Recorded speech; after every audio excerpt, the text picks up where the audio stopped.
Gospel according to Matthew, the 4th chapter. Now, as Jesus walked by the Sea of Galilee, he saw two brothers, Simon, who is called Peter, and Andrew, his brother, casting a net into the sea, for they were fisher folk.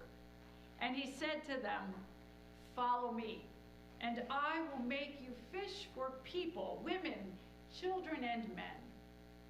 At once they left their nets and followed him. As Jesus went from there, he saw two other brothers, James, son of Zebedee, and his brother John, in the boat with their father Zebedee, mending their nets, and Jesus called them. At once they left the boat and their father and followed him. Jesus went throughout Galilee, teaching in their synagogues and proclaiming the good news of the reign of God, and curing every disease and every malady among the people, women, men, and children. So his fame spread throughout all Syria, and they brought to him all the sick, those who were afflicted with various diseases and tormented by pain, and demoniacs, epileptics, and paralytics, and he cured them.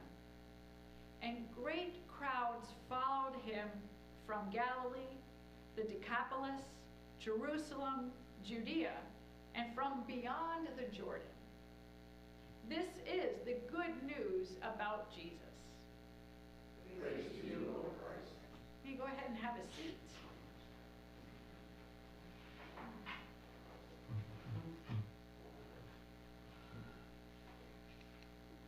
Gold, gems, glamour, glitz. The look of power and prestige. That's the hope that we hear at the end of the passage from the book of Tobit. This is what restoration for both Tobit and for Jerusalem, this is what good news is supposed to look like. And I'll read a portion.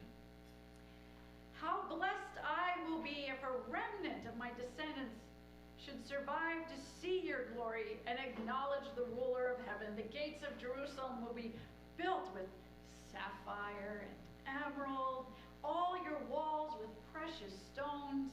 The towers of Jerusalem will be built with gold and their ramparts with pure gold. The streets of Jerusalem will be paved with ruby and with the stones of Ophir." And I think Diane looked up during our Bible study. Ophir is a land in the Bible that was known for its precious stones and jewels and all sorts of things. Well, even if today, with our vision, perhaps jaded by the vision, the idea of gold-bedecked walls of the highest office, the Oval Office, and a promised gilded ballroom. Even if our vision is jaded with that, if we can see through that and see it as empty glitter, if not downright heartless work of a new King Midas, we still in our ways, we still know the power of a good first impression, right? Our walls aren't bedecked with gold and fancy jewels, but you know, we want to have a good first impression, right? We know the power that the story that can be told by appearances, right? We want to look good, even if it's not with lots of gold and gems. We want to look good. Now, a lot of us are long past our dating days. Not so much for me, though. No, it was just a few years ago that I was looking for a catch, you know. Nowadays, though, dating is a little bit different, and it isn't just that you want a pretty face and a nice outfit. You need, especially if you're using those dating apps, which I did, you need to cast a much larger picture. I spend time combing through on my phone, combing through pictures after picture for the most appealing pics. Am I smiling? put several bunches of pics and now videos and sound and everything. But am I having fun? But am I not too much of a party girl?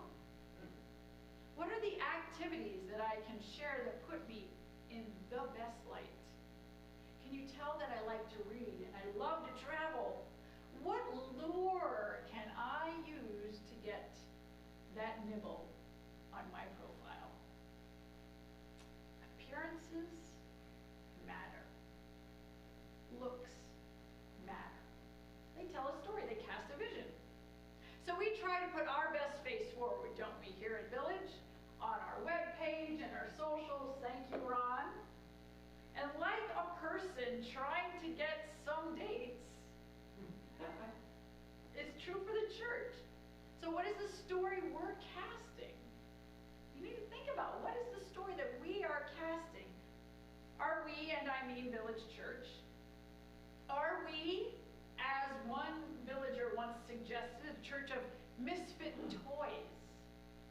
Some villager used that as an idea, and that's from an old reindeer, Rudolph the Reindeer Christmas movie, the land of misfit toys.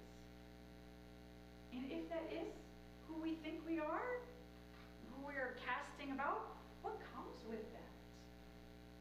Are we a place where those who may not fit in elsewhere find sanctuary? Are we a gathering of folks who aren't all alike? We're off maybe a bit different?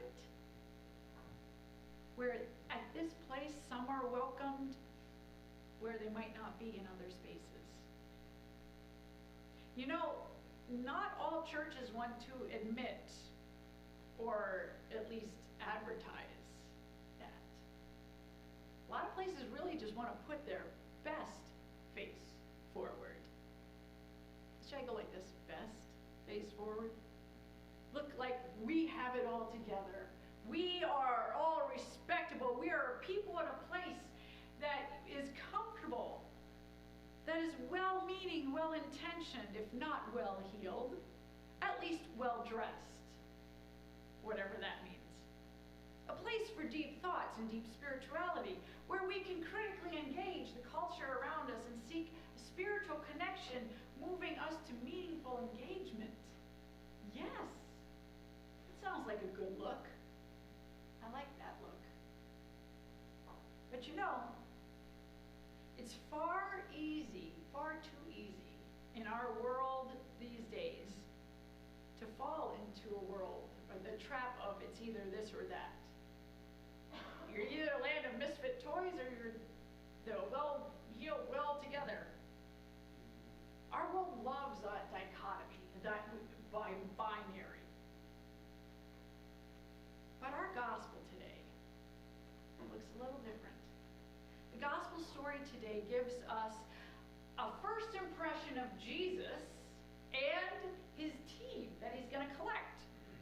So let's take a look at that picture that it casts. First of all, we have Jesus, a guy. And in Matthew's gospel, Jesus has gone from his baptism to his time in the wilderness, and here we have him walking along the shore. He's on a beach. He's a beach bum. He's at the beach. This is Jesus, God's beloved Son, as the gospel writer Matthew has told us. And this Jesus, the one who has defied the tempter, stood his ground, proved the content of his character. He could, I want to say, he could go it alone. Really. He is God's Son, the anointed, the Messiah. He could go it alone, be that lone ranger, the hero. But no, not Jesus. Jesus, as any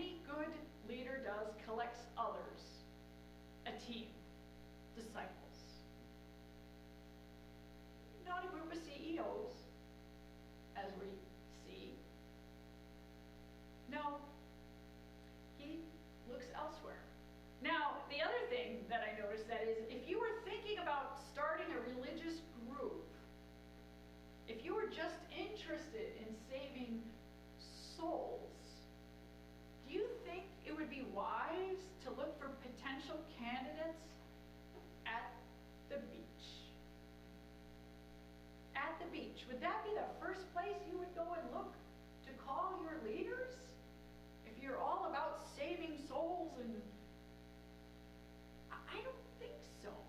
I think we read these stories and we don't actually, like, sometimes dwell in them. I think it says something to us that Jesus doesn't do his recruiting at the synagogue or the temple. Matthew tells us he goes there, he spends time there, but that's not where he recruits his leaders. In the gospel stories, he's at the beach. He's in people's homes. And when I say at the beach, I know I'm making it kind of like he's, with a bunch of people or, surfing or something, but no, this is not necessarily that. He is out and about, walking around from place to place, town to town in people's homes. And the first people he calls to follow are not Torah scholars. The first folks are fisher folks.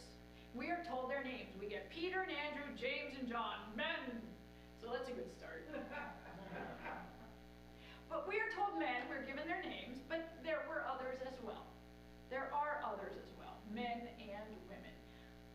But we don't get their names in this first impression that we get of Jesus' team. They're men, but they're unlikely candidates. These are people of hard work, not spending their time at the Torah. They have calloused hands and broken nails from hard work. Their backs are bent and sore, and I'm betting they don't smell great. This is a whole time of, not deodorant and that kind of thing. But they're working with fish. Hard work in the sun. The other thing I think about is, in this story, we've given a picture of folks who also might know, though, what it's like to deal with frustration. Because what are the other ones doing? The sons of Zebedee? They're mending their nets. They're mending their nets means they're not actually getting fish at that moment. Their nets, their tools have broken.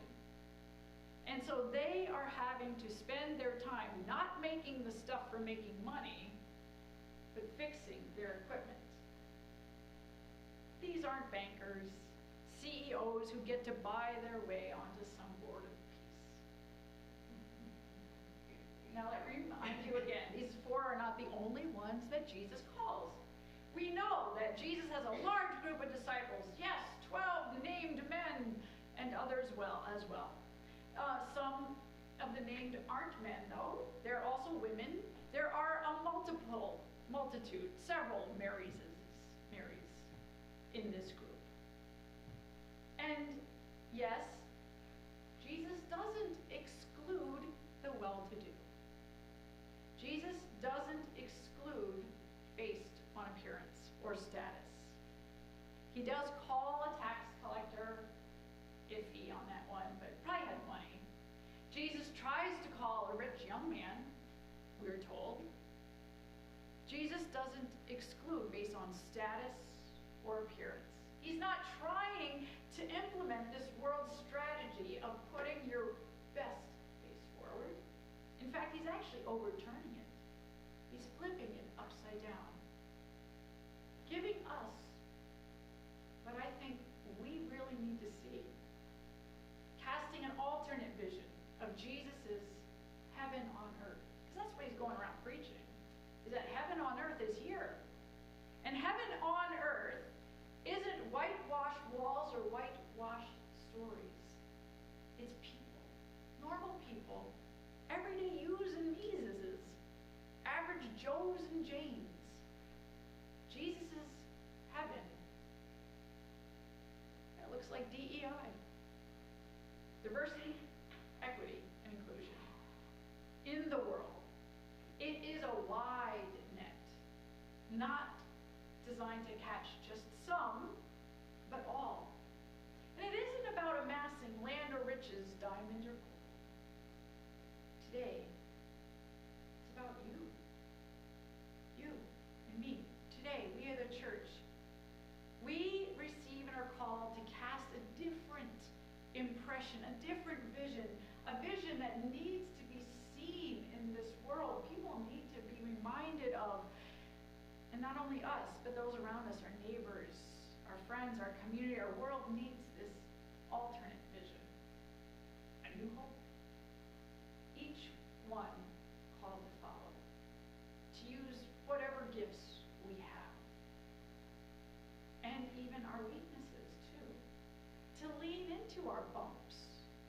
bruises and our dirty fingernails or whatever, to work at what needs mending, to look beneath and deeper than the surface, and to follow Jesus in care, in feeding, in healing. Each and every one of us, each and every one of you, part of God's heaven on earth. A heaven not made of precious gems, but you, a precious